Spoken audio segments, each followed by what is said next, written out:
इस वीडियो में हम बात करेंगे gain of transistor and relations. हमें पता है कि ट्रांजिस्टर वीक एसी सिग्नल्स को एम्पलीफाई करता है, यानी हमें करंट गेन्स, वोल्टेज गेन्स ये कुछ इससे मिलते हैं। ठीक है, तो इन गेन्स को हम दोनों ही तरीके यानी कॉमन बेस ट्रांजिस्टर और कॉमन एमिटर ट्रांजिस्टर दोनों ही केसेस में हम इन गेन्स को एक्सप्लेन करेंगे। तो सबसे पहले बात करेंगे हम करंट गेन की। करंट गेन एल्फा से डिनोट करते हैं कॉमन बेस में और बीटा से करते हैं कॉमन अमीटर में। तो आउटपुट करंट और इनपुट करंट के रेशो को हम क्या कहते हैं? Current gain. आउटपुट करंट तो आईसी है और इनपुट करंट है एमीटर करंट। बेस तो कॉमन है इसमें, ये डीसी के लिए है और ये एसी वेरिएशन हो रहा है तो ये एसी के लिए। ठीक है, इसी तरह से आईसी अपॉन आईबी, इसमें कॉमन अमीटर है। अमीटर कॉमन है तो बेस इनपुट हो गया, इनपुट करंट बेस आईबी हो गया। तो आईसी अपॉन आईबी या delta IC upon delta IB ये एसी के केस में हो गया। ठीक है, तो ये हो गया current gain. Voltage gain V out upon V input, दोनों के लिए same, V out upon V input. और वी को हम लिख सकते हैं IC R out. R out का मतलब आउटपुट में जितना रेजिस्टेंस है, लोड रेजिस्टेंस भी होता है, डिवाइस का रेजिस्टेंस भी होता है, टोटल नेट रेजिस्टेंस है आउट। और ये हो गया वी इनपुट यानी आई ई आर इन। क्लियर? इसको हम थोड़ा सा और ड्राइव करें तो आई सी अपॉन आई ई, तो वो हो गया एल्फा इनटू इसको कहते हैं resistance gain, R gain. Clear? इसी तरीके से हम इसको भी लिख सकते हैं वी नॉट को आई सी आर आउट और वी इन को आई बी आर इन। तो ये हो गया बीटा इनटू रेजिस्टेंस गेन। तो ये हो गया voltage gain. Power gain P out upon P in, वही आई स्क्वायर, आई आउट का मतलब I C square R out और I E square R in. तो इसको आई सी अपॉन आई ई, ये हो गया alpha, alpha square into R gain. इसको दूसरे फॉर्म में भी लिख सकते हैं, पी नॉट को वी नॉट आई नॉट लिख सकते हैं, V not I C upon V in I E. तो V not upon I not हो गया वोल्टेज गेन इनटू एल्फा, और वोल्टेज गेन क्या होता है?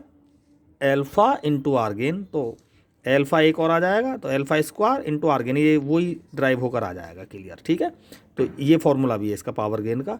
तो इसमें पावर गेन देखते हैं कॉमन अमीटर में। पावर गेन वही P out upon P in, I C square R out, I input यानी बेस का स्क्वायर आर इन। तो ये हो गया beta square into R gain. इस तरह से हम गेन को, इसको मैथमेटिकल डेरिवेशन देख सकते हैं इनका। अब देखो रिलेशंस देखते हैं हम किस किस के बीच में, एल्फा और बीटा के बीच में रिलेशंस देखेंगे। हम जानते हैं कि आई ई जो होता है वो आई बी प्लस आई सी के बराबर होता है। क्लियर? अब रिलेशंस बनानी है हमें, तो इसमें हम डिवाइड कर सकते हैं, इसको हम आई बी से भी डिवाइड कर सकते हैं, आई सी से भी डिवाइड कर सकते हैं, हमारी मर्जी है। जिससे भी डिवाइड करेंगे उसी के अकॉर्डिंग हमारे पास इसकी रिलेशन आ जाएगी एक नई। तो हम मान रहे हैं कि आई ई से डिवाइड कर दो इसको, किससे? आई ई से। तो I E upon I E is equal to I B upon I E plus I C upon I E. पूरी इक्वेशन को आई ई से डिवाइड करा तो यहाँ से तो कैंसिल होकर 1 आ गया, और ये आई बी अपॉन आई ई हो गया यहाँ पर, और यहाँ से आई सी अपॉन आई बी, ये कॉमन बेस हो गया है ना। इन आउटपुट करंट आई सी है और इनपुट है आई ई, यानी कॉमन बेस हो गया, यानी एल्फा हो गया ये। 1 is equal to I B, I E को लिख सकते हैं हम यहाँ से दोबारा कर देख लें, आई बी प्लस आई सी, एक बार और लिख देते हैं इसको, तो I B plus I C plus alpha. यहाँ से देखो ज़रा, 1 minus alpha, 1 minus alpha I B upon I C, reverse कर दो, 1 upon 1 minus alpha I B plus I C upon I B.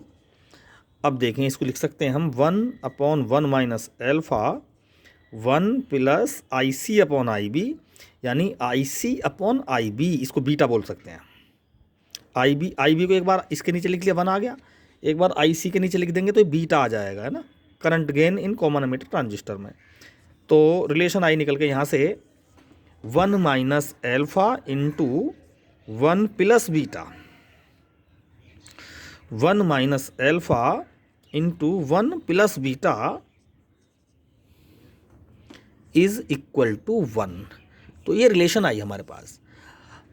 अब जैसे हमने इसको आई ई से डिवाइड किया है, हम इसको आई बी से भी डिवाइड कर सकते हैं। क्लियर? तो आई बी से डिवाइड करेंगे तो एक और नई रिलेशंस हमारे पास आ सकती है। ठीक है, तो हम अब बस यही है इसमें, और इसको हम अपने तरीके से किसी भी तरीके से इसको ड्राइव कर सकते हैं इस इक्वेशन को। Thank you.